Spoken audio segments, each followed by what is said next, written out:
Je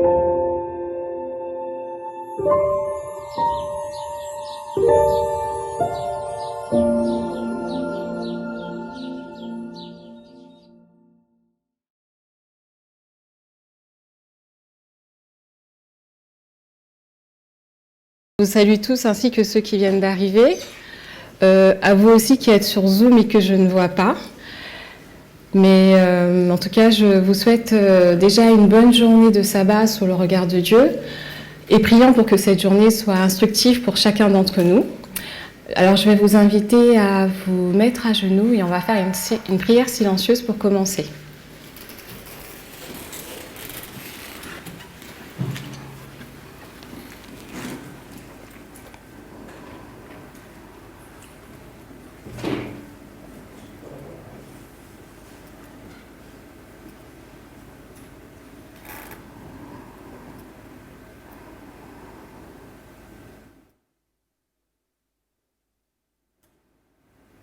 Amen.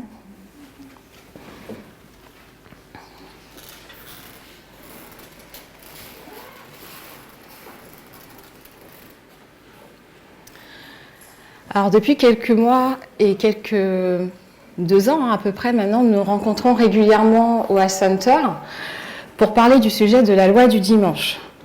Et nous voulons le faire parce que nous voulons parler de ce sujet à l'adventisme, d'où nous venons, mais qui attend encore une loi du dimanche qui portera sur le sabbat contre le dimanche. Or, nous comprenons aujourd'hui que si nous ne voyons pas la loi du dimanche ou la LD arriver, on ne pourra pas se positionner du bon côté et on recevra donc, comme il est dit dans Apocalypse 14, la marque de la bête.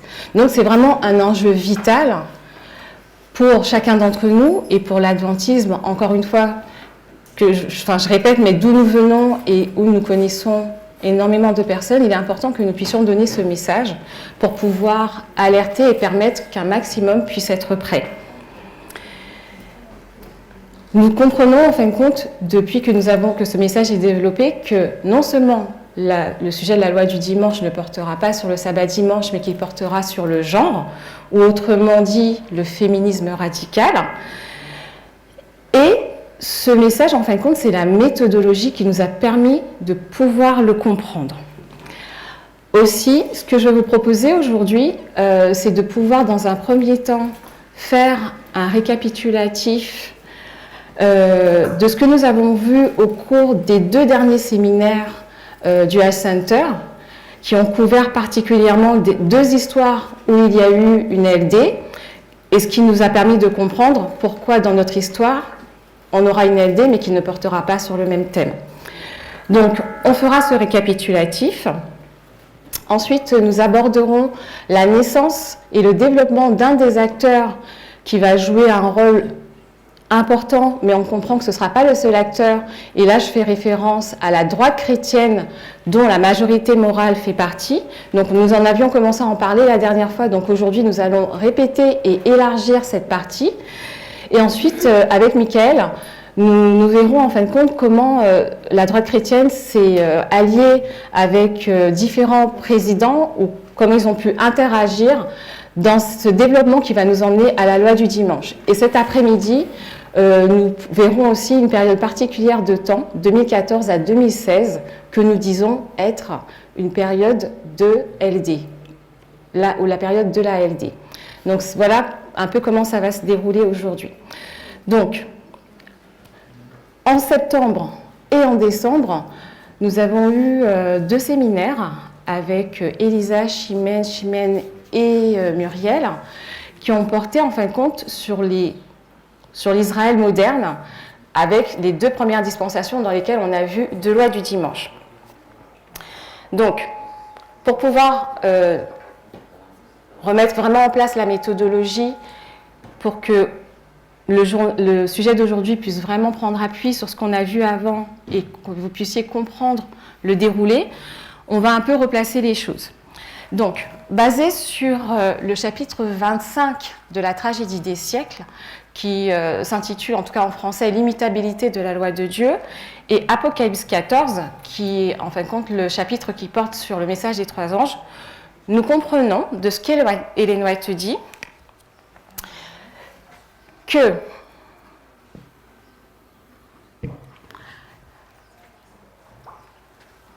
depuis le temps de la fin, en 1798, les anges sont arrivés et ont donné leur message, notamment en 1840, et que à partir de cette histoire de 1840, Ellen White est en mesure de nous dire que les trois anges, en fin de compte, ils prêchent le message du retour du Christ. Donc, ce que nous savons, que nous attendons, donc, c'est le second avènement du Christ. Et à travers ces chapitres, elle va poser deux autres balises, que sont la fin du temps de grâce, dont nous parle Daniel 12.1, quand Christ enlève ses vêtements sacerdotaux, il a fini l'investigation du jugement et qu'il revient, et ce qui précède cette fin du temps de grâce, qui est la loi du dimanche. Donc nous comprenons en fin de compte que nous sommes dans cette histoire qui conduit à la loi du dimanche. Alors, vous pouvez retrouver ces passages dans la tragédie des siècles à la page 472.1 et à la page 475.1 aussi. Pour question de temps, je ne les ai pas projetés. J'ai jusqu'à quelle heure? C'est juste pour que je puisse me... D'accord, ok. Donc, c'est le schéma qu'Ellen White nous donne. Ce qu'on a appris au cours des 2 derniers séminaires, c'est qu'en fin de compte, que Ellen White, donc, elle attendait le retour de Christ pour son époque. Et elle l'a attendu à 2 reprises. Et basée sur les citations, sur 2 citations, une qui est dans l'Asketchism 88 321.3, ceux-là je ne les affiche pas parce qu'on les a vus avec Chimène la dernière fois, mais je vais la citer. Elle va dire qu'effectivement, que lors d'une conférence qui s'est tenue à Battle Creek en 1856, j'aurais pu faire ma frise un peu plus longue, mais je vais le mettre ici. Donc, elle va positionner une première fois en 1856, et elle va dire qu'elle a été impressionnée de cette vision parce qu'en fin de compte, elle a vu que certaines personnes seraient, lors du retour de Christ, certaines des personnes présentes seraient la nourriture des vers, donc avant que Christ revienne. Certains sujets des 7 fléaux, qui se trouvent dans cette période entre l'AFTG et le second avènement, et que certains seraient traduits au ciel. Donc si elle a cette vision en 1856 et qu'elle se projette, c'est-à-dire qu'on attendait vraiment le retour de Christ, elle attendait le retour de Christ pour son temps. Et une deuxième fois, en 1900, on le trouve dans Témoignages pour l'Église, volume 6, page 450, elle dit « L'œuvre aurait pu être accomplie si le dessein de Dieu avait été réalisé par son peuple en donnant au monde le message de la miséricorde. Le Christ serait déjà revenu sur la terre et les saints auraient été accueillis dans la cité de Dieu. » Donc, elle le dit une deuxième fois, en 1900, que Christ aurait pu être déjà revenu. Ça sous-entend donc, là, je mets 2 secondes avènements. Ça veut dire que dans ces histoires, là je m'avance peut-être un petit peu, mais ça veut dire que s'il était censé être revenu dans ces 2 histoires, ça veut dire qu'avant son retour, c'est ce qu'on voit sur le schéma principal, on aurait dû avoir l'ALD, l'AFTG. Mais comme c'est la prochaine balise qu'on attend, donc en fin de compte, nos yeux sont focalisés sur l'ALD. D'accord? Donc on aurait dû voir une LD dans chacune de ces histoires. Alors ce que nous avons encore appris, le chapitre 25 de la tragédie des siècles, c'est vraiment un chapitre qui est très prolifique par rapport justement à l'événement de la LD. Comment? Attends, break, j'ai pas compris. Tu veux les citations? Ah ok, je vais afficher alors. Tu couperas au montage, mais du coup je vais vous afficher un peu les citations. Alors, les 2 premières que j'ai données, c'était... Tu peux, affiche-les. Tu veux que je les écrive, mais ça va prendre plus de temps si les affiches directement. Tu peux donner la... Ah non, je ne l'ai pas, pardon, excuse-moi. Je ne les ai pas. Pas sur le PowerPoint. Donc, je te les donne. C'est... Les 2 premières que j'ai données, c'est LS. C'est LS 88 321.3. Donc ça, c'est la première citation en 1856. Et l'autre, c'est... alors la première, c'est en anglais. Donc c'est Témoignage pour l'Église, 6. 455... Non, 694.3. Si c'est pas juste, revenez vers moi, je vous redonnerai... Donc ça, ce sont les deux citations quand effectivement qu'elle explique que Christ aurait dû déjà revenir dans son époque. Donc, on comprend donc qu'il y aura une LD. Et ce que j'étais en train de dire, c'est que le chapitre 25 de la tragédie des siècles, en fin de compte, il retrace la montée des États-Unis, son passage d'agneau, avec 2 cornes qui représentent l'innocence, lorsqu'elle devient dragon. Donc, on a énormément de textes dans le chapitre 25 de la tragédie des siècles, sur lesquels on se base pour pouvoir comprendre ce qu'est la LD. Donc, je ne vais pas lire toutes les citations.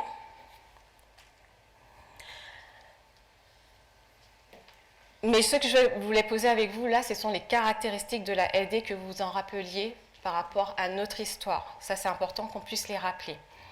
Donc, il est dit qu'en fin de compte, que les États-Unis qui étaient un agneau parlera comme un dragon et qu'elle exercera toute l'autorité de la première bête en sa présence.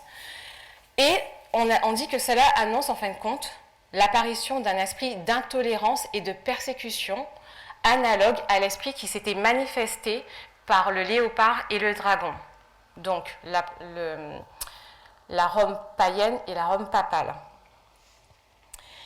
Et la déclaration « Elle faisait que la terre et ses habitants adoraient la première bête » montre que cette nation usera de son autorité pour imposer certaines pratiques religieuses qui constituera un hommage rendu à la papauté. Lorsqu'ils sont arrivés aux États-Unis, il est dit que parmi les exilés qui s'enfuirent en Amérique, donc qui se sont enfuis de l'Europe, leur objectif c'était de se soustraire à l'oppression des rois et à l'intolérance des prêtres. Là, on est en train de mettre en place, de se rappeler les caractéristiques de l'AFD et pourquoi. Donc, ils ont subi l'oppression et la persécution par le pouvoir, donc par les rois et par les prêtres. D'accord ? Et lorsqu'ils arrivent aux États-Unis, en fin de compte, ils ont une aspiration. Ils ont des aspirations qui vont être consignées dans ce qu'on appelle la déclaration d'indépendance et la Constitution. Et en fin de compte, leur aspiration va être, et ils vont le formuler ainsi, ils vont dire que tous les hommes sont égaux, qu'ils ont tous des droits inaliénables à la vie, à la liberté et à la poursuite du bonheur. Donc,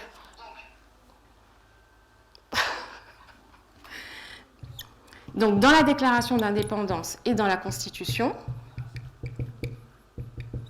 on va retrouver, en fin de compte, la déclaration d'indépendance, c'est la déclaration, et la Constitution va être le texte qui va formaliser, qui va permettre de cadrer, on va dire, leur système à eux, de telle sorte que leur aspiration soit respectée. D'accord ? Donc, ils aspirent à l'égalité, à la liberté, et on peut le dire au bonheur, et à la vie. D'accord ? Et dans la Constitution, maintenant, ce qu'ils vont faire, c'est qu'ils vont pouvoir, à ce que chacun puisse avoir la liberté de conscience, et c'est l'article 1er de la Constitution, le premier amendement de la Constitution qui prévoit ça. Donc, ils vont faire en sorte que tout le monde puisse avoir la liberté de conscience, donc, ou sinon, de pouvoir pratiquer son culte librement, et de pouvoir séparer l'Église et l'État. D'accord ?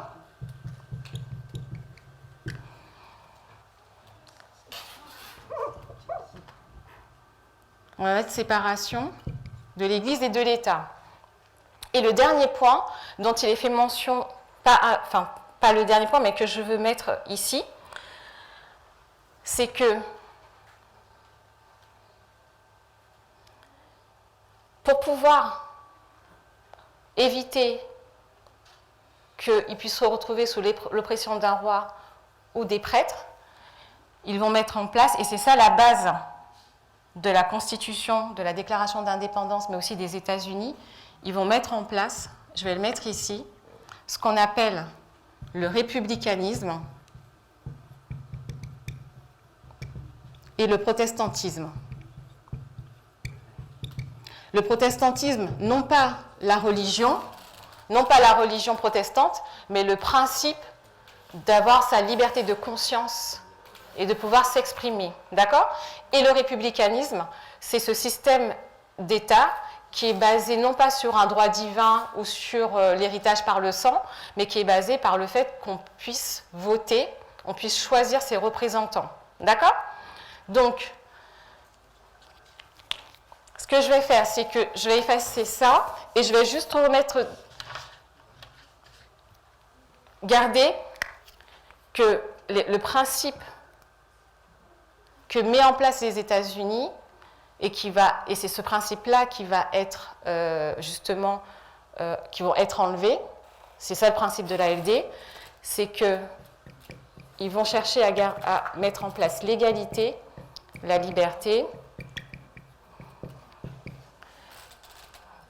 la séparation. Je vais reprendre les principaux: séparation, Église-État. Et l'importance de la liberté de conscience.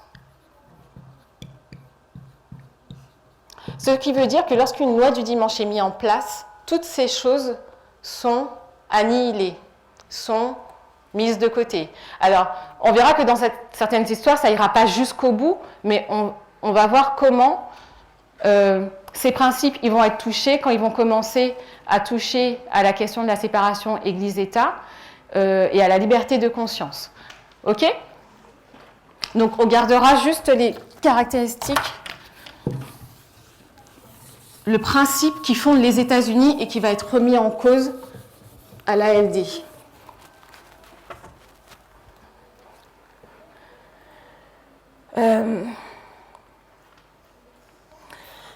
Donc, en fin de compte, en résumé, c'est un peu ce que je viens de dire, c'est qu'est-ce que les exilés ont vécu. En fin de compte, ils ont vécu l'oppression des rois et l'intolérance des prêtres.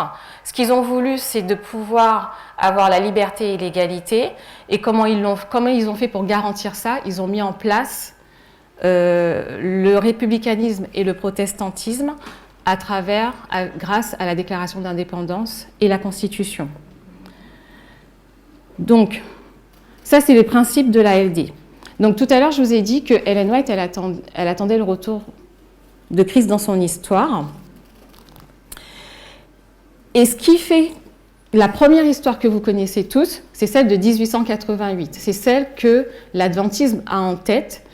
Et dans cette histoire, donc, je n'ai pas dessiné suffisamment grand, mais si je reprends juste cette partie, donc on a 1840. On a 1840. Donc, je le mets déjà parce qu'on aura LD1 et je mets LD2. Donc, c'est cette histoire qu'on connaît le plus, l'histoire de 1888.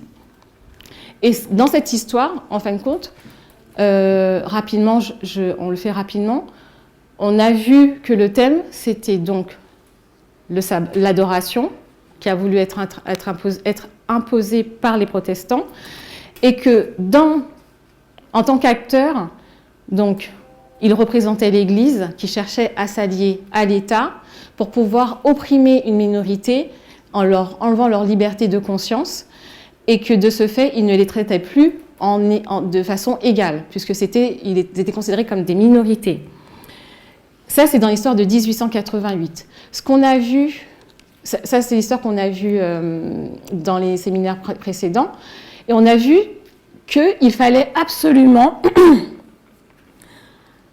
tenir compte du contexte. Et notamment du fait que Ellen White mentionne donc, dans Tragédie des siècles 622.1, Tragédie des siècles 622.1, elle va mentionner en fin de compte qu'il y a des mouvements...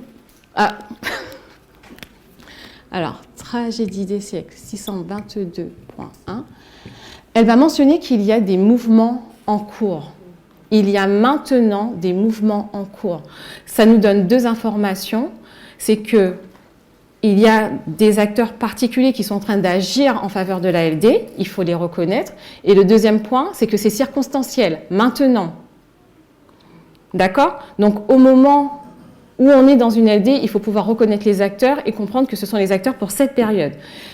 Par rapport à ce qu'on a vu, c'est que c'est l'importance, on a vu que c'était important de pouvoir comprendre la lecture dispensationnelle, de mettre les choses dans leur contexte. Et on a vu dans cette histoire, en tout cas, que le thème, c'était, donc, je l'ai dit tout à l'heure, l'observation du dimanche. Il y a ensuite l'histoire de 1850. Si vous me suivez jusqu'à maintenant, on a compris, puisque on a vu les caractéristiques de ce que serait une LD et qu'on comprend que c'est circonstanciel, on a étudié avec Elisa, PE 273. Pour remettre, on a pu voir que, et ça on l'avait vu avec Muriel, que les sommaires de la tragédie des siècles et de premiers écrits étaient assez similaires et que lorsqu'il s'agissait d'aborder le sujet de la LD, le premier écrit abordait le sujet de la LD comme étant la question de l'esclavage. D'accord? Et elle nous a donné, Elisa, un ensemble de textes, notamment par rapport à la loi de 1850, par rapport au Fugitive Slave Act, qui, encore une fois, l'Église était représentée par les protestants qui étaient du Sud et qui possédaient des esclaves et qui se basaient sur la lecture littérale de la Bible pour pouvoir s'allier à l'État et mettre en place une loi. Donc, ils vont mettre en place une loi qui va opprimer la liberté de conscience des hommes, parce que toute personne qui protégeait un esclave fugitif était menacée de sanctions financières. Et ça, c'était le fait d'opprimer la liberté de conscience. Et la liberté et l'égalité des hommes étaient remis en cause.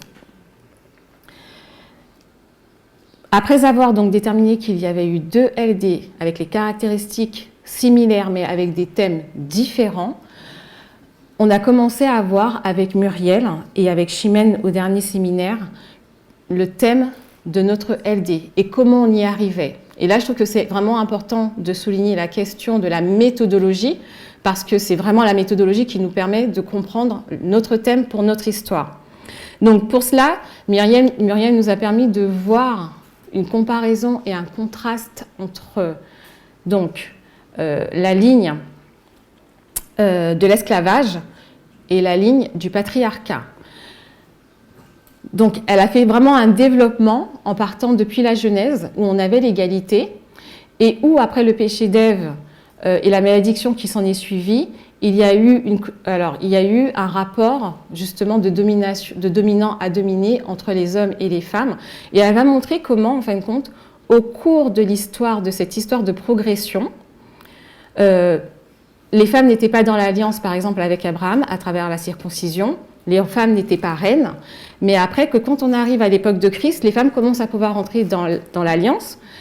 Et qu'avec Ellen White, si je ne vais pas trop vite, alors que Paul disait qu'elles ne pouvaient pas parler dans les assemblées, on arrive à une période où les femmes, et elles ne peuvent pas être enseignantes, on arrive à une période où elles peuvent être enseignantes. Et le fait marquant, en fin de compte, pour nous qui comprenons cette idée de la restauration, c'est qu'en externe, on va voir que pour la première fois aux États-Unis, dans le pays glorieux, on va voir une femme se présenter aux élections de 2016.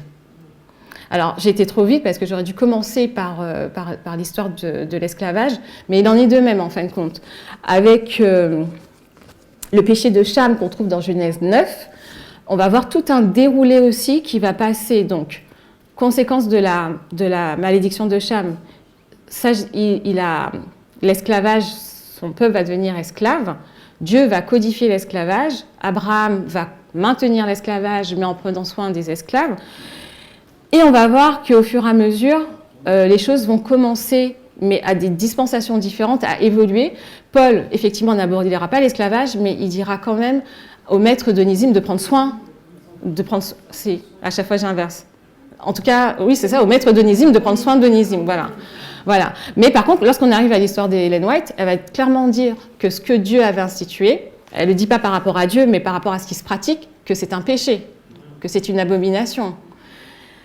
Et jusqu'à ce qu'on arrive effectivement à une restauration par rapport à la question du racisme et de l'esclavage avec un président des États-Unis qui sera noir.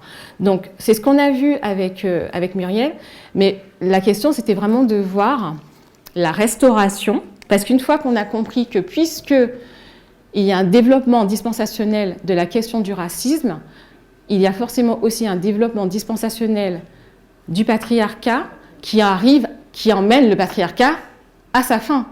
On est d'accord? Et donc qui fait qu'on restaure l'égalité entre les hommes et les femmes. Et on a vu aussi le chiasme de la restauration. Donc, lorsque vous reprendrez les vidéos, vous verrez effectivement que basé sur Genèse 3, 4 et 9, on va avoir les malédictions donc, du patriarcat pour Ève, de l'adoration avec Caïn, ensuite au chapitre 9, l'esclavage avec Cham. Et lorsqu'on arrive dans notre dispensation, alors pour l'Israël moderne, au temps de la fin, on va voir que Dieu va commencer à restaurer son peuple. C'est vraiment important de garder cette notion de restauration en tête parce que c'est une preuve supplémentaire de ce que Dieu nous montre pour nous à la fin, parce que c'est l'homme et la femme qui ont péché. Et on comprend en tant que chrétien que Dieu veut nous restaurer. Donc pourquoi il n'en serait pas de même, effectivement, dans le cadre de ces 3 malédictions, où il veut restaurer, pourquoi on resterait effectivement dans un système où le sexisme perdurait et où la femme serait dominée et maltraitée par les hommes. Donc j'ai fait une parenthèse, mais c'est pour dire que c'est une preuve supplémentaire qui montre que ce qui a été posé comme acte par l'homme en Éden, au début de la création du monde, Dieu est en train de le restaurer, et on l'a vu à travers donc l'histoire. C'était cette histoire 1856, quand elle le dit, on sait qu'il y a déjà eu le Fugitive Slave Act et que normalement on attendait le retour de Christ en 1863.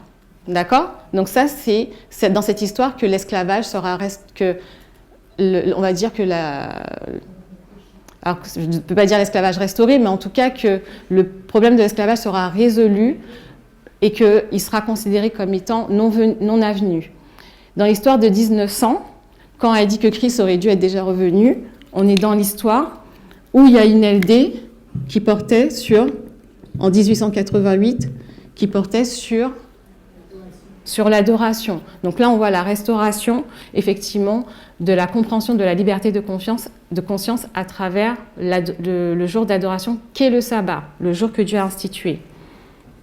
Et dans notre histoire, puisqu'on a dit qu'on a eu ces 3 malédictions au départ, et bien dans notre histoire, je vais le mettre ici, on sait que ce sera en lien, alors on n'a pas de date, mais on sait que le thème, donc du coup, sera en lien avec l'égalité homme-femme. D'accord ?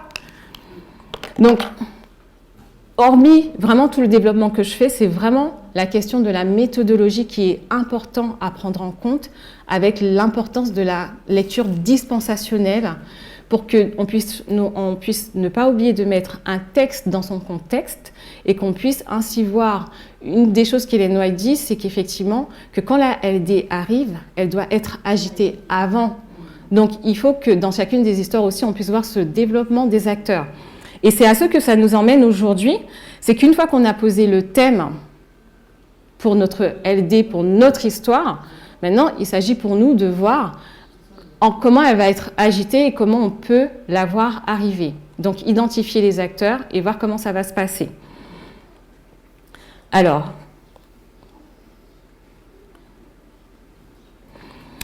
donc lors du dernier séminaire, justement, en parlant d'identifier les acteurs, Chimène nous avait pointé effectivement une période de 10 ans, de 1979 à 1989, où un des acteurs, aujourd'hui, et je dis bien un des acteurs, puisque comme on comprend que la loi du dimanche, c'est plus que Église-État, mais que c'est culture-État et que l'Église est compris dans la culture, donc elle a commencé à nous montrer comment un des acteurs, par rapport à la mise en place de la loi du dimanche, a commencé à se mettre en place. Et on a parlé de la majorité morale.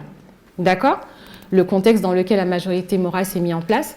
Et ce que je vous propose aujourd'hui, c'est pour ça que je vous disais que ce sera un peu une répétition, mais aussi un élargissement, c'est de voir ensemble la droite chrétienne. ce que c'est, pourquoi elle s'est mise en place, comment elle agit et quels sont ses buts, de manière générale. Et vous verrez effectivement que la majorité morale, je ne reprendrai pas tout ce que Chimène a dit, mais c'est pour que vous puissiez vraiment y penser quand on va un peu échanger, c'est que la majorité morale, effectivement, est inclue dans la droite chrétienne et qu'elle a été, en fin de compte, un des premiers fers de lance de la droite chrétienne. Elle a eu, dès le commencement, elle a eu un rôle important par rapport à ce que la droite chrétienne se propose d'atteindre comme but, notamment par rapport à la politique. Alors, est-ce que ça va jusqu'à maintenant? Est-ce que c'est clair? D'accord.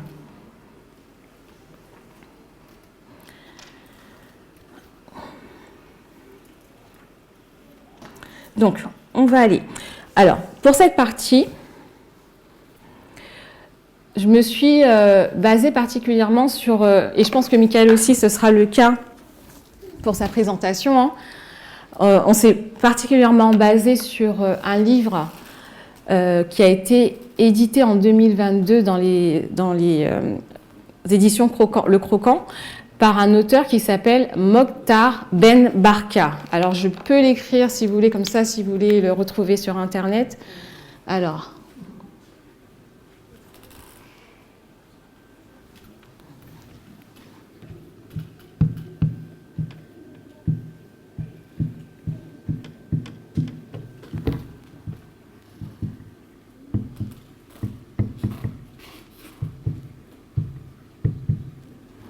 Et c'est là que j'ai un trou.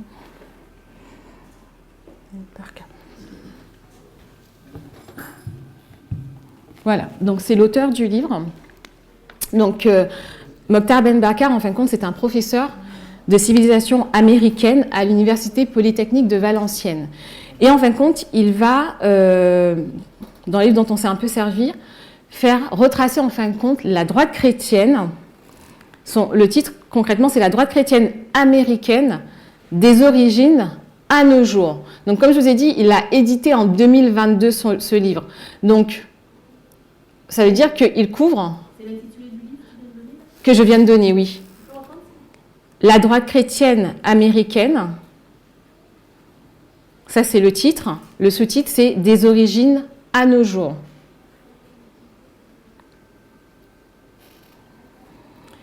Et oui, donc je vous disais que donc il a été publié en 2022. Donc vous voyez qu'il va retracer une histoire assez longue de la droite chrétienne. Et il commence son introduction en disant ceci. Alors je crois que je peux, est-ce que ça on pourra l'afficher?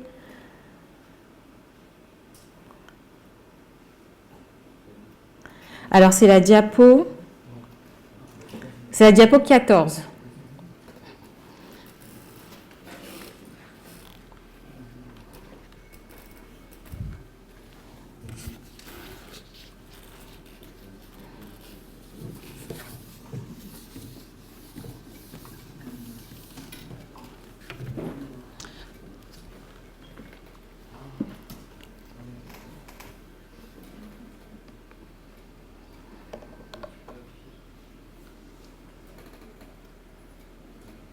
La 14, je crois que j'y étais en...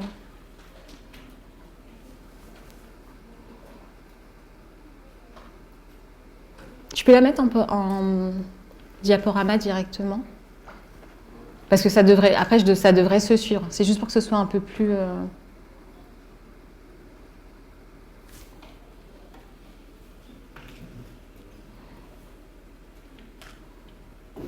Ça va, vous arrivez à lire? Ok. Donc, là, ça, c'est je vous présente son introduction. Comme on l'apprend en méthodologie, souvent dans le premier paragraphe, dans le premier passage, il y a beaucoup d'éléments, en fin de compte, qu'on peut tirer pour pouvoir comprendre le sujet. Donc, il va dire, depuis son apparition sur la scène politique à la fin des années 1970, la droite chrétienne américaine, le Christian Right, passionne la société américaine et intrigue l'opinion internationale. Menée essentiellement par des personnalités protestantes conservatrices, et là il va citer évangéliques, fondamentalistes, pentecôtistes, mais on verra que c'est un peu plus large que ça, mais c'est la base.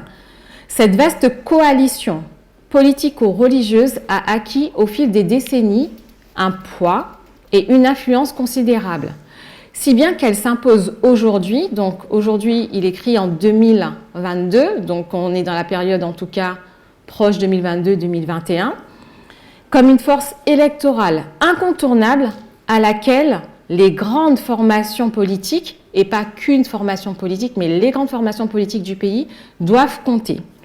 Et donc, en fin de compte, il est dit que les évangéliques représentent 25% de l'électorat américain, et que si l'on ajoute les chrétiens conservateurs, le pourcentage peut aller jusqu'à 32%. Donc, en fin de compte, ça fait déjà un quart des électeurs, voire un peu plus, quand on prend tous les conservateurs. Donc, moi, quand j'ai fait un peu des recherches sur ce thème, il y a beaucoup de thèmes, il y a beaucoup de mots qui sont utilisés, on ne sait pas toujours à quoi ça renvoie. Moi, par exemple, évangélique, je ne savais pas ce que ça voulait dire, je ne comprenais pas ce que ça voulait dire, parce que je m'attendais à voir protestant. Donc, ce que je vous propose, c'est de faire ensemble un peu rapidement le tour de certaines définitions qui vont permettre de comprendre cette première introduction de Mokhtar Ben Barka. Donc, les chrétiens évangéliques, tu peux, c'est la deuxième diapositive. En fin de compte, les chrétiens évangéliques accordent ce qu'ils ont en commun. Donc déjà, dans cette première phase, ça veut dire qu'il y a différents types de chrétiens évangéliques, mais que ce qu'ils ont en commun, c'est l'importance qu'ils accordent à la conversion individuelle relevant d'un choix personnel et par la suite de l'expérience de la rencontre avec Christ. Non, c'était juste celle après. C'était la... On est sur la 14. Attends, non, même pas. Sur la 15. Oui, c'est ça. Oui, c'était pas l'autre. Donc, je reprends. Donc, lorsqu'il est donné la définition, on dit les chrétiens évangéliques ont essentiellement en commun l'importance qu'ils accordent à la conversion individuelle relevant d'un choix personnel et par suite de l'expérience de la rencontre avec le Christ. Ce que ça veut dire, premièrement, je vais commencer à tirer un trait, et là je vais mettre les évangéliques.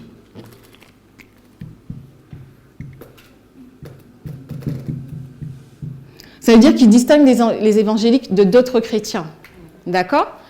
Et que les évangéliques, en fin de compte, ça va être un groupe qui aura plusieurs dénominations.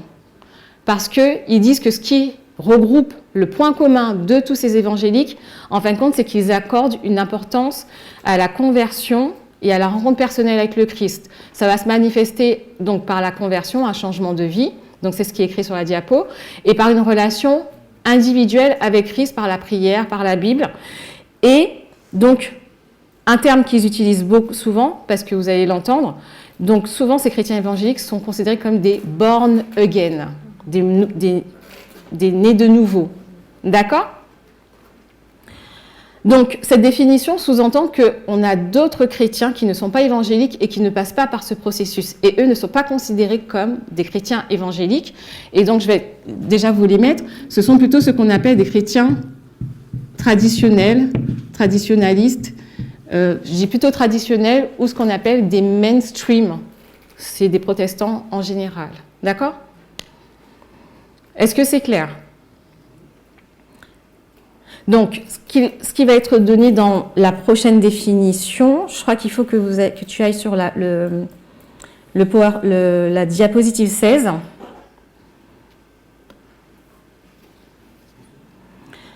Donc, il est dit que les principaux mouvements d'église évangélique, donc dans la citation, ne revient pas dessus, mais dans l'introduction, il avait déjà cité... Et ouais, alors on est sur les évangéliques, donc on ne peut pas l'utiliser, mais il avait cité les pentecôtistes. Et donc dans les principaux mouvements d'église évangélique, on a l'anabaptisme, le baptisme, le pentecôtisme. Eux, ils ont rejoint en 1900. On a les mouvements charismatiques et le mouvement néo-charismatique. Et en fin de compte, comme il est dit sur le PowerPoint, ils sont en fin de compte issus d'un mouvement de réforme radicale qui est issu du calvinisme. La réforme, c'était donc au XVIe siècle. Donc, ces églises, elles existaient déjà à ce moment. Et moi, ce que j'ai rajouté, parce que j'ai pas retrouvé c'était un diagramme où on montrait l'adventisme, justement. Et en fin de compte, l'adventisme sort du méthodisme. Sa base, c'est le méthodisme, Ellen White. Et en 1844, par rapport justement à notre positionnement par rapport à la conversion, au baptême, en fin de compte, l'adventisme va rejoindre cette branche radicale de la réforme. Donc, entre guillemets, ça pourrait vouloir dire qu'on est considéré comme des évangéliques. D'accord ? Donc ça, c'est moi qui ai fait le point justement pour qu'on puisse se situer par rapport à ces différentes églises, par rapport au mouvement évangélique qui est la base de la droite chrétienne. Est-ce que vous voyez un peu ce que je veux dire là ? Alors, je reprends. Donc, on essaye de déterminer en fin de compte qui sont les chrétiens évangéliques. Quand on dit chrétiens évangéliques, qu'est-ce que ça veut dire ? Donc, ce qu'on est en train de comprendre, c'est que aux États-Unis, il y a des protestants, mais que dans les protestants, on va avoir deux groupes. Un groupe qui est dit évangélique et l'autre groupe qui est dit plutôt chrétien traditionnel, mainstream. Et ce qui va démarquer les évangéliques des autres chrétiens traditionnels, protestants traditionnels, c'est la question de la rencontre avec Christ qui va se manifester par une conversion, un changement de vie, le baptême. Donc, on va en général les appeler des born again. D'accord ?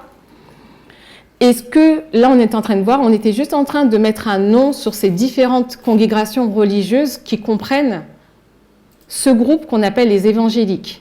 Donc, on a vu que ces évangéliques sont souvent issus de la Réforme, on l'avait vu, de la Réforme, calvinisme, et luthérienne, mais nous, le mouvement chrétien évangélique, lui, il est plutôt issu de la Réforme, et il est noté radical, qui vient du calvinisme.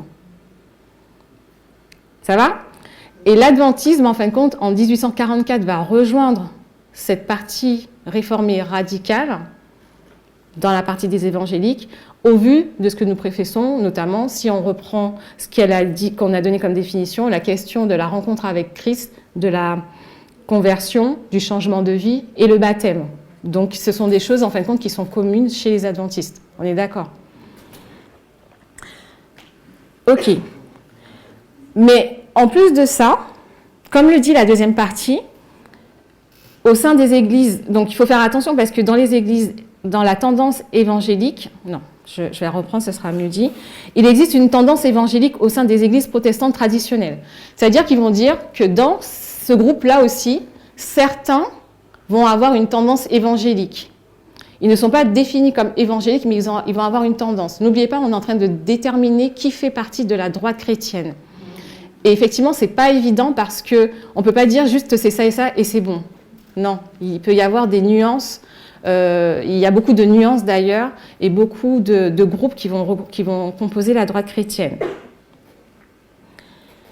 Alors, ce qui est important à retenir dans cette deuxième partie de la citation, c'est qu'en fin de compte, même si les églises traditionnelles ils ont une théologie libérale, mais cette théologie libérale, on ne la retrouve jamais chez les évangéliques.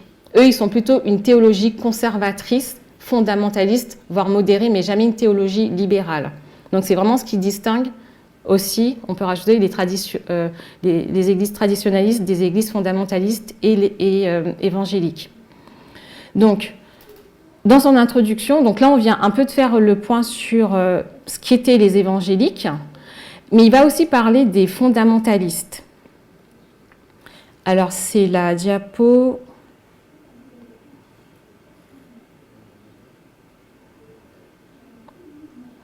Alors, avant de parler des fondamentalistes, je vais rajouter, va sur la 17. Tu peux aller sur la 17.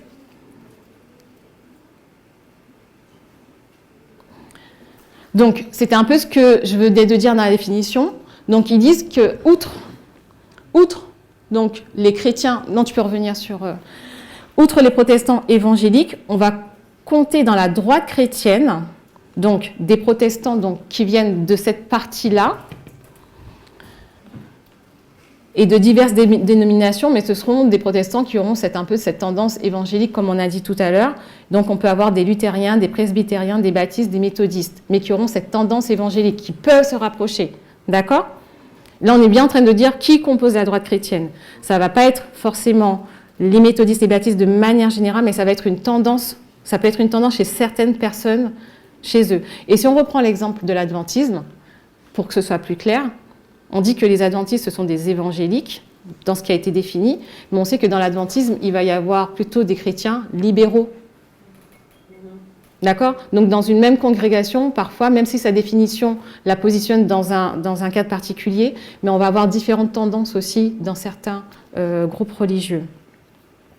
Et on dit qu'en plus donc, des autres dénominations protestantes, on peut retrouver des mormons dans la droite chrétienne, des juifs messianiques, des chrétiens sionistes, des catholiques conservateurs, des adeptes de la secte Moon, ainsi que des membres des petites dénominations plus ou moins sectaires.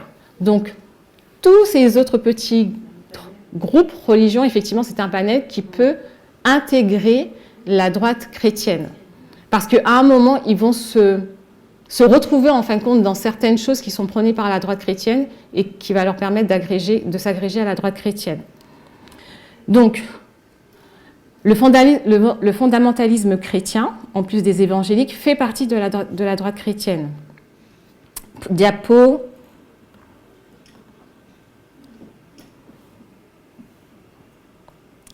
Sur la diapo 17, suivante.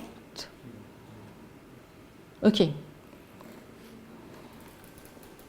Donc, le fondamentalisme chrétien, qu'est-ce que c'est ? En fin de compte, ça va être une position religieuse réactionnaire. Réactionnaire, qu'est-ce que ça veut dire en fin de compte ? C'est qu'ils vont se former et se positionner à un moment par rapport à quelque chose contre lequel ils ne sont pas d'accord. Est-ce que c'est clair ce que je dis ? C'est-à-dire que,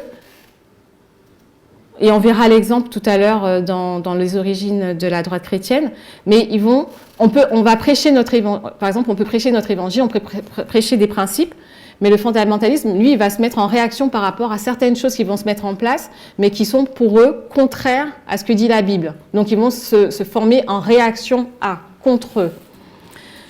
Donc, justement, pourquoi ils vont se positionner souvent en réactionnaire ? C'est parce qu'ils vont soutenir, eux, une interprétation stricte et littérale des textes sacrés. On va aller un peu plus loin dans la... Et donc, on va faire mention donc, du catholicisme aussi, qui peut être aussi intégré le fondamentalisme chrétien en étant des intégristes traditionnalistes. Et quand on va un peu plus bas, on dit que le terme fondamentaliste en lui-même signifie en général une adhésion rigide aux principes fondamentaux d'un domaine quelconque, assez littéral des Écritures, que ce soit les chrétiens évangéliques ou que ce soit les fondamentalistes qui vont souvent venir en réaction à. D'accord ?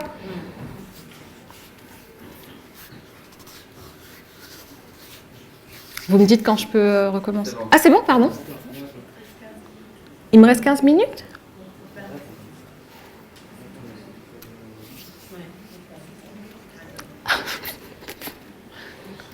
Bon, on va reprendre cet après-midi alors, parce que c'est pas possible. 15 minutes.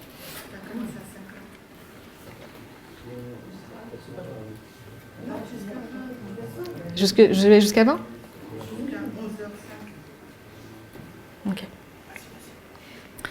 Ok. Donc, on va continuer pour compléter un peu le schéma de ce qu'est la droite chrétienne. On va parler du conservatisme. Et en bas, il est dit, donc, le conservatisme, c'est une philosophie politique. Donc, notez déjà que là, on sort un peu du domaine religieux. Quand on va parler de conservatisme, ça ne concerne pas que le domaine religieux. Donc, la notion de quand on va utiliser le mot conservateur, ça va toucher différents domaines. Et en fin de compte, c'est une philosophie politique qui est en faveur des valeurs traditionnelles, héritées de la tradition, donc de ce qui se faisait avant, et affirme le primat de la nature sur la raison humaine. Le conservatisme va prôner la préservation d'une situation ou le retour à une situation passée. Et ça peut être dans le domaine social, dans le domaine politique, dans le domaine moral, culturel ou religieux. Et donc, dans ce sens, elle va s'opposer à ce qu'on appelle le progressisme. Donc, pour toujours vous mettre en situation, imaginez un petit peu la droite chrétienne de ceux qui va pouvoir la mobiliser. Là, j'essaie déjà de faire les liens, comme ça sera un peu plus clair. Ce qui va un peu déjà la mobiliser, puisqu'on sait que la droite chrétienne est conservatrice, c'est qu'elle va être en réaction à des idées progressistes et va vouloir garder un certain statut ou vouloir revenir à certaines choses qui se faisaient avant. Donc, en quelque part, vouloir conserver certaines choses en antinomie avec le progressisme et l'évolution. Donc, on va aller sur la diapo 19. Donc, en résumé, là, on fait une répétition et élargissement un peu de ce qu'on avait vu comme définition tout à l'heure. La droite chrétienne, donc, de tout ce qu'on a vu, ça va être une coalition. Vous avez vu tout à l'heure, déjà, je vous ai montré qu'il y avait différents groupes religieux, dénominations, mais pas que, mais qui va être une coalition ultra-conservatrice qui va réunissant en vue d'une action politique commune, une mosaïque, c'est ce qu'on disait, de mouvements politico-religieux, mais aussi d'associations centrées sur des questions morales et familiales, et de groupes de pression. Ces groupes disparates se mobilisent contre les mutations profondes, donc ils sont anti-progressistes, qu'a connu la société américaine depuis la Seconde Guerre mondiale, et en fin de compte, ces mutations les inquiètent. Ils estiment que c'est préoccupant. Marquée d'une forte coloration évangélique, cette nébuleuse est un phénomène majoritairement sudiste. Est-ce que ça va? Par rapport à tout ce qu'on a pu décomposer avant, est-ce que vous vous retrouvez un peu dans cette définition? Ok. Donc, quand on dit que c'est un phénomène majoritairement sudiste, je trouve que c'est intéressant de le relever. C'est parce qu'on a eu l'occasion de dire que lors de la guerre de sécession, le Sud, c'était qui était au Sud? Il s'appelait comment ceux qui étaient au Sud? C'était des démocrates, si vous vous rappelez, et ceux qui au Nord étaient des républicains. Et en fin de compte, ce qui va s'opérer au cours de cette période que l'auteur il cite, depuis la Seconde Guerre mondiale, on peut même aller jusqu'au début des années 1920, ils appellent ça un grand renversement. Donc un changement en fin de compte. Et c'est là qu'on va voir que les républicains, que les démocrates qu'on connaît aujourd'hui seront l'équivalent de ce qui étaient les sudistes, mais pas du tout avec les mêmes valeurs. Mais par contre que les républicains de la guerre de sécession vont devenir des républicains sud qui sont mais en tout cas, tel que vous le connaissez un peu aujourd'hui. Donc, on voit un renversement de la situation entre démocrates et républicains. Si on va on va la lire, hein, vous l'avez déjà mis? Non. Alors, si on va sur la diapo suivante,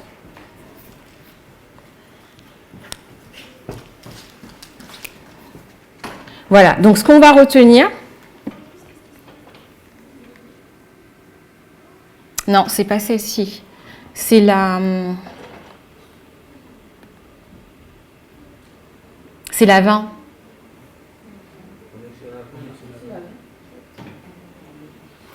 Ah oui, pardon, excusez-moi.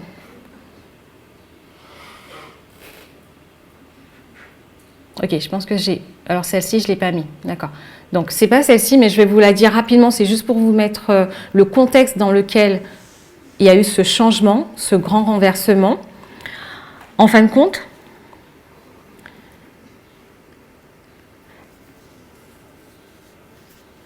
alors, le Sud était solidement démocrate. Cette partie des États-Unis devient le bastion du traditionnalisme, d'où l'appellation Bible Belt. Vous voyez un petit peu où est-ce que c'est. Et ça, en fin de compte, ce changement, il va avoir lieu avec le passage en 1964. C'est pas la diapo qui est affichée, hein, j'ai oublié de la mettre. Avec le passage en 1964 du Civil Rights Act. C'est dans ce contexte qu'il va y avoir ce changement entre les démocrates et les républicains, le Nord et le Sud. Alors, et pourquoi? Parce que comme justement 1964 marquait le début de la victoire des mouvements des droits civiques, alors les républicains qui ont conscience que s'ils parviennent à mobiliser l'électorat sudiste, alors le retour au pouvoir sera possible. Et le grand tournant progressiste pris dans le pays depuis une dizaine d'années pourra être stoppé. Donc là, leur objectif, quand ils font ça, quand les républicains vont vers le sud, c'est qu'ils cherchent à s'attirer cet électorat parce que ce qu'ils veulent stopper, c'est le mouvement progressiste qui est en place dans le pays. Et ils savent qu'ils peuvent compter sur justement ces personnes, ces anciens maintenant qui vont devenir des anciens démocrates du sud pour les faire devenir républicains. Parce qu'en fin de compte, leur objectif, donc, du coup, c'est de reprendre le pouvoir.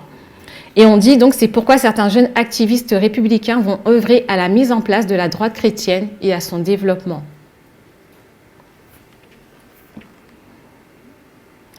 Alors, par rapport au temps, on va aller, donc je crois que vous étiez sur la diapo 20, c'est ça? D'accord.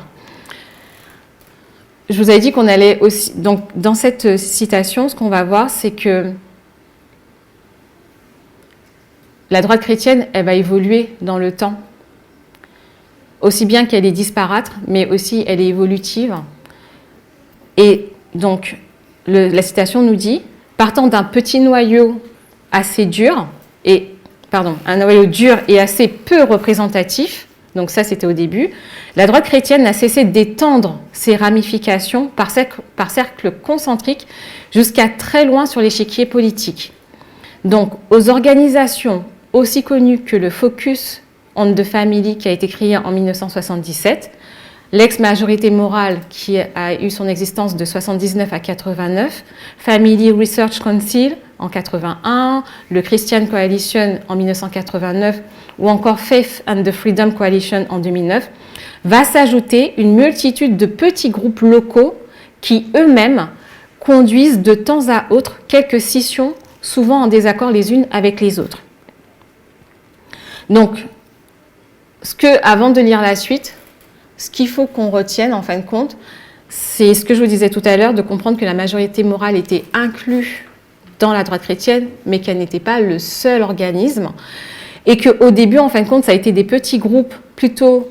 Alors quand j'ai des petits groupes, quelques groupes qui ont une action assez générale, mais qu'au fur et à mesure que la droite chrétienne s'est développée, on a eu de plus en plus de petits groupes, mais qui se sont établis sur le local. Au début, il y a beaucoup d'actions au niveau national, et notamment en prenant l'exemple de la majorité morale.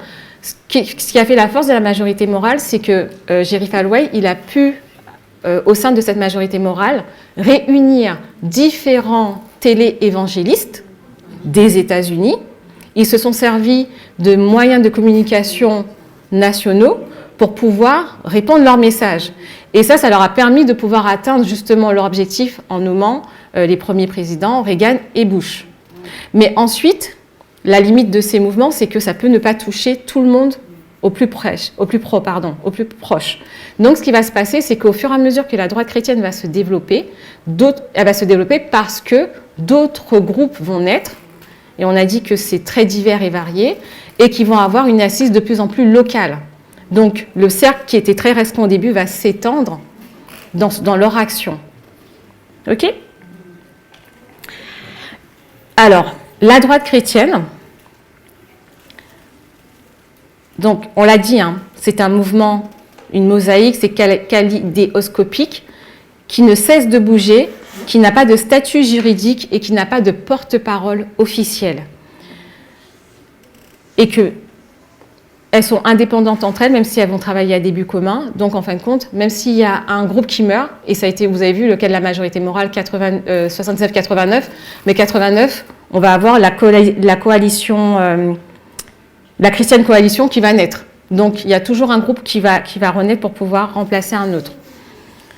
Donc, en tout cas, ce qu'on vient de voir, c'est que ces différents aspects de la droite chrétienne fait que c'est difficile de la définir, mais j'espère que déjà qu'avec les différentes citations qu'on a pu voir, ça vous aide à avoir une idée plus claire de ce qu'est la droite chrétienne et comment la majorité chrétienne, la majorité morale s'inclut dans la droite chrétienne. Alors, ce que je rajouterais, on ne lira pas la diapositive, c'est que pour que ce soit concret, on a parlé tout à l'heure d'associations, de groupes de pression, mais ce qui comprend la majorité morale, la droite chrétienne, excusez-moi, ça peut être aussi des journaux, des groupes de journaux, ça peut être des chaînes de télévision. Ils peuvent, en fonction de la forme qu'ils prennent, intégrer ce qu'on appelle la droite chrétienne. Ça peut être des stations de radio, voilà, ça prend différentes formes.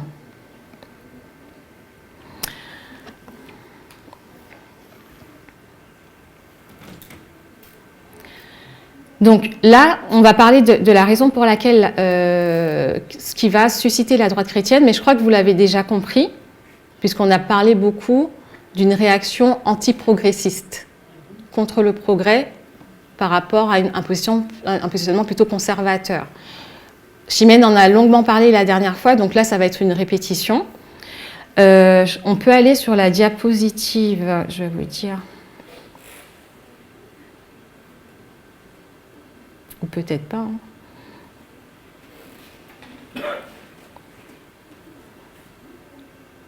Ok, la diapositive 21.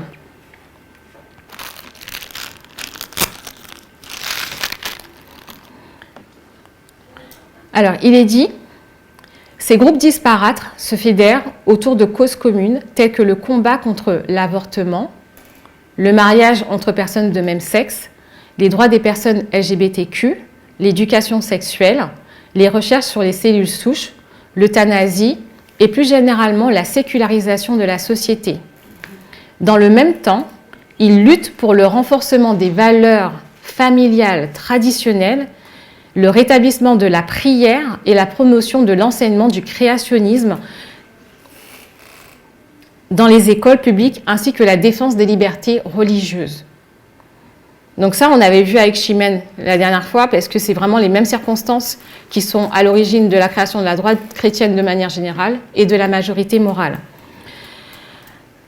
La droite chrétienne a réussi à installer des questions comme l'avortement et les droits des homosexuels au centre des débats politiques dont elle fait les enjeux cruciaux.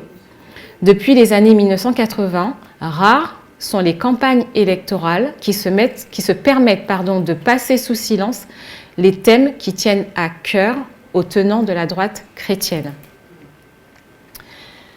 Donc, là, ce qu'on vient de voir, c'est les valeurs, en fin de compte, qu'elle prône, mais aussi les sujets sur lesquels il se mobilise, qui fait que la droite chrétienne existe. Il faut aussi qu'on... Comme je vous l'ai dit, l'auteur, il rédige son livre 2021-2022. Donc, il a vu vraiment la progression de la droite chrétienne et toutes les causes qui sont présentes dans cette définition ne sont pas toutes forcément présentes dès le départ, mais elles vont s'ajouter au fur et à mesure de l'évolution de la société. Mais ça va aussi donc ajouter, ça va mettre de l'eau au moulin de la droite chrétienne dans sa mobilisation contre les différents sujets qui vont se développer dans le temps.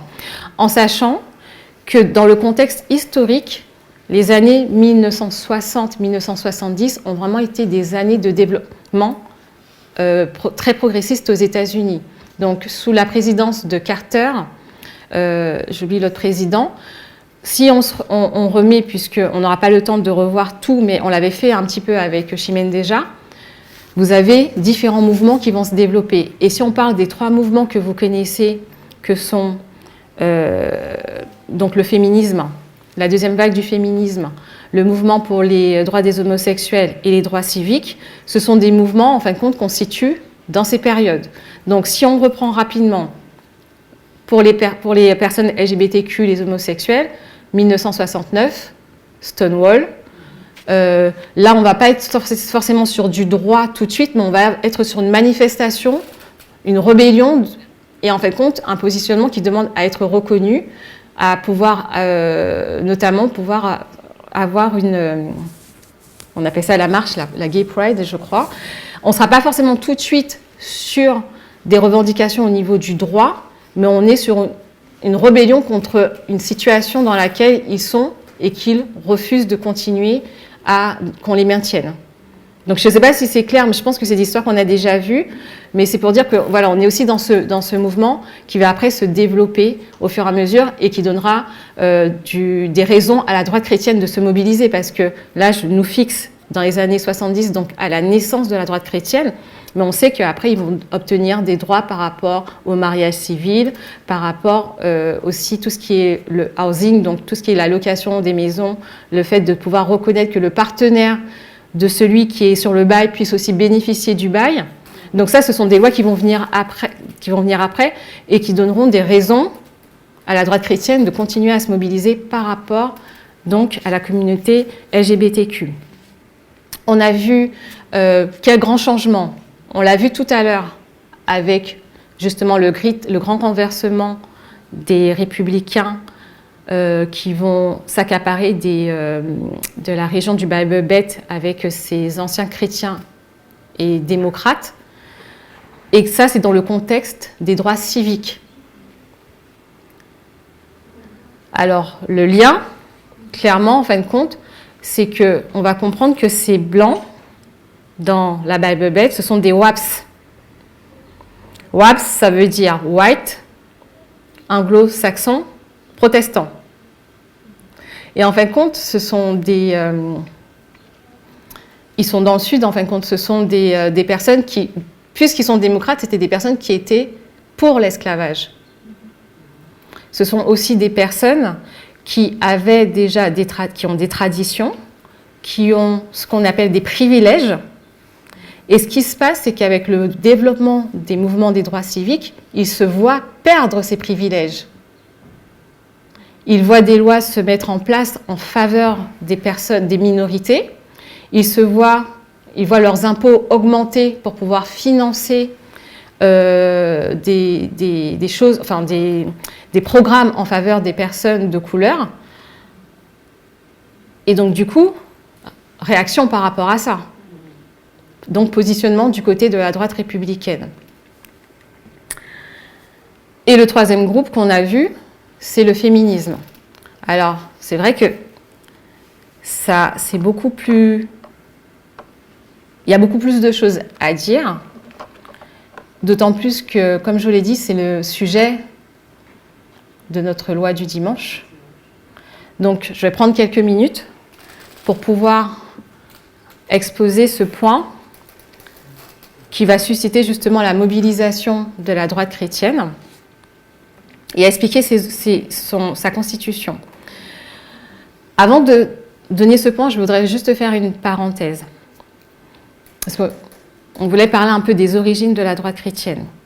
Et c'est vrai qu'elle a commencé à se constituer bien avant les années 60-70.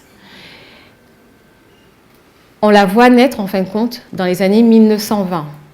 Et elle va se positionner, en fin de compte, en réaction avec le développement de la théorie de l'évolution. J'ai fait une parenthèse, parce que vous allez dire c'est quoi le lien, mais je vais vous remettre vraiment sur les origines pour vous montrer la progression et montrer la mobilisation de la droite chrétienne. C'est un détour rapide pour montrer qu'en 1920, ils se sont positionnés en réaction au développement de l'enseignement du darwinisme, de l'évolutionnisme dans les écoles. Ils ont gagné un procès. Par contre, ils ont été taxés d'obscurantisme, de rétrograde. En fin de compte, clairement, dans la réalité, ce qu'ils sont, en fin de compte, puisqu'ils sont sur une lecture rigide et non évolutionniste des textes. Et ça, en fin de compte, ça les a poussés à se retirer un peu de tout ce qui était social et politique. Mais au fur et à mesure, et ils avaient décidé, en fin de compte, de se recentrer sur leur mission, qui est de donner l'évangile aux autres. Mais au fur et à mesure, en fin de compte, des événements extérieurs et internes du pays, ils vont être un peu dans ce va-et-vient, mais pas majoritaire par rapport à la politique. Ce que je veux dire, c'est qu'on va avoir la question de la guerre froide avec le développement du marxisme. Ça va susciter justement une mobilisation chez ceux qu'on appelle des fondamentalistes et des évangéliques, parce qu'ils ont une vision manichéenne de la vie en disant qu'il y a le bien et le mal. Et dans leur vision, de toute façon, la Russie, le marxisme, c'est le mal. Donc en tant que chrétien, il fallait se mobiliser. Mais ça n'a pas emmené à ce moment-là, à cette période-là, donc dans les années 1945, la guerre froide, ça n'a pas mobilisé complètement la droite chrétienne. On a eu le Civil Rights Act, et ce qu'on a vu, c'est qu'on a vu une mobilisation des chrétiens libéraux pour soutenir justement la cause des Noirs, mais les chrétiens conservateurs sont restés dans leur bulle. Et c'est justement ces mouvements progressistes dans les années 60, 70, qui vont être le catalyseur, en fin de compte, de leur réveil et de leur mobilisation. D'accord ? Donc, en ce qui concerne le point du féminisme, ce qu'on peut retenir, c'est qu'il y a eu la première vague du féminisme. Elle a lieu plutôt dans les années 1850 et elle va plus ou moins aboutir dans les années 1920-1930 avec l'obtention du droit de vote pour les femmes.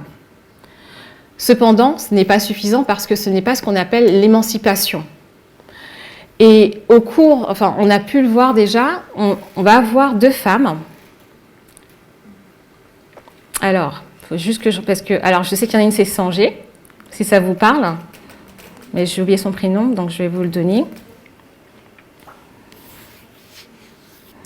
Alors, c'est Margaret Sanger et Catherine McCormick.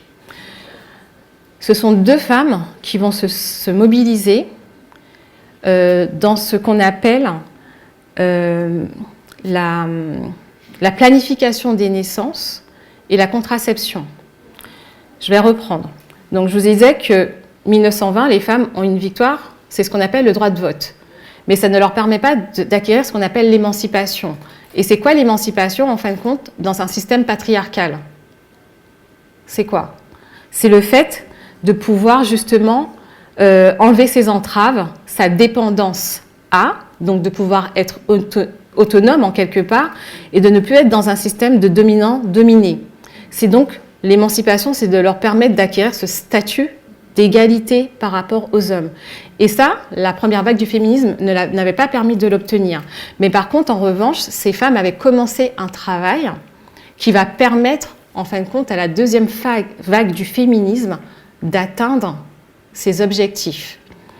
Et en fin de compte, elles vont souvent se mobiliser contre des lois comme celle de Comstock, qui rend en fin de compte illégal tout ce qui va être le fait de pouvoir se renseigner sur comment ne pas tomber enceinte, le fait de pouvoir utiliser des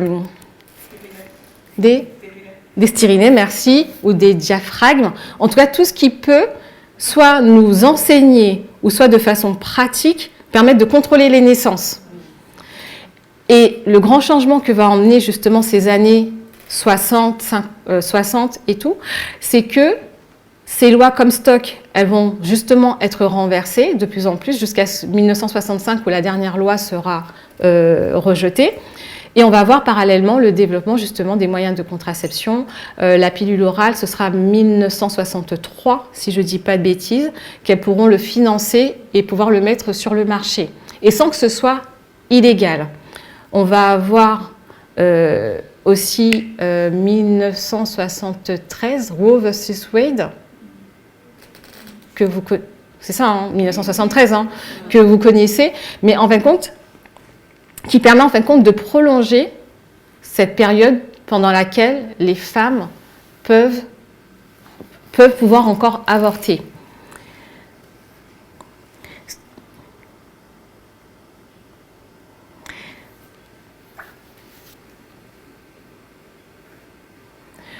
Oui, donc dans ces mêmes années, 1960, 68, 69 et suivantes, on va avoir aussi ce qu'on appelle l'Equal Rights Amendment. Donc pareil, c'est un amendement qui a été proposé à la Constitution de telle sorte que les femmes aient les mêmes droits, donc et l'égalité avec les hommes.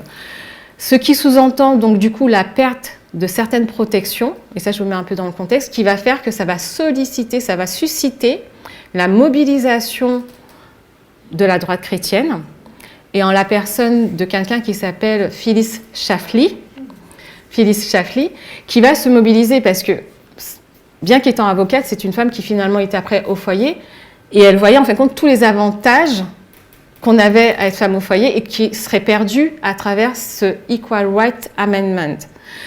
Et ce qu'on peut retenir par rapport à ça, c'est que dans ce mouvement de la deuxième vague du féminisme, les chrétiens traditionnalistes, les conservateurs, ils ont vraiment vu leur vision de la famille. Et je veux bien que vous reteniez que ce n'est pas forcément que les chrétiens, c'est aussi juste des Américains classiques, moyens, pas forcément pratiquants. Ils ont vu en fin de compte leur schéma de la famille être remis en cause par tous ces développements au niveau du féminisme.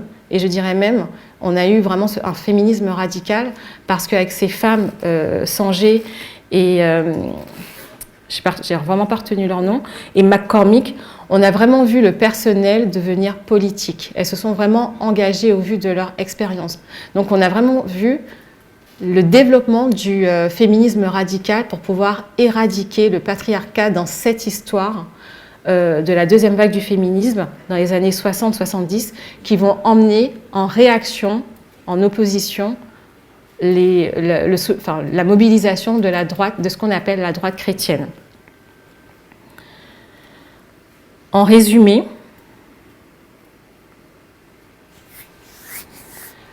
ce qu'on peut dire,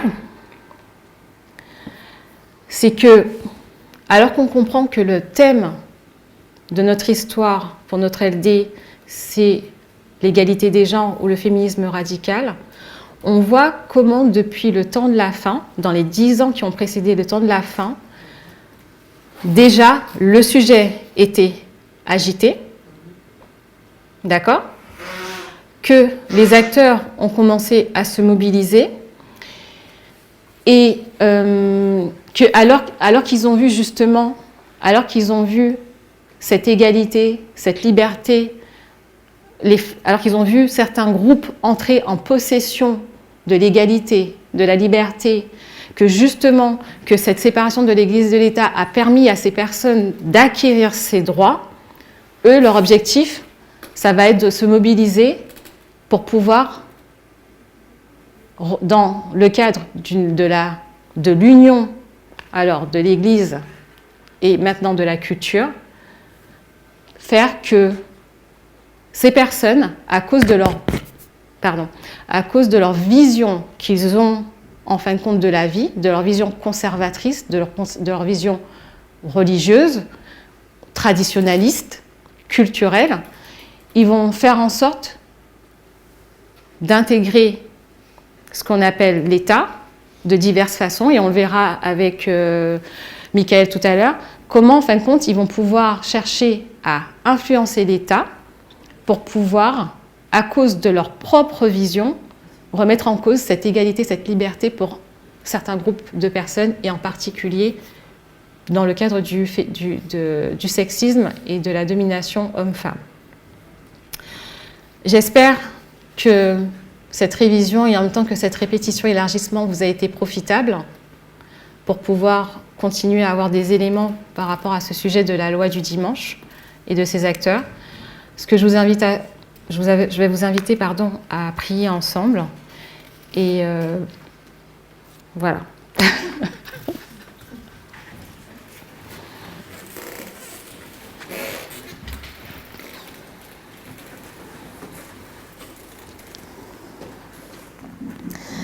Éternel Dieu, nous voulons te louer et te dire merci Seigneur, parce qu'à travers ta parole, à travers les écrits inspirés, à travers l'histoire, tu nous montres justement le déroulement des événements.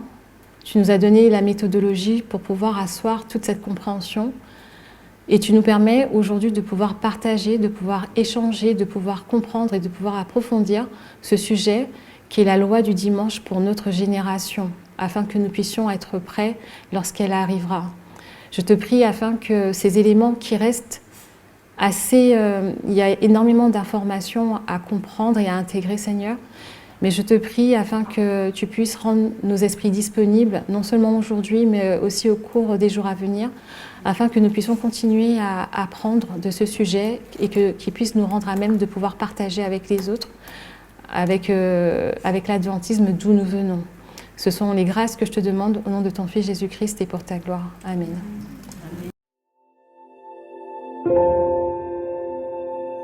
Amen.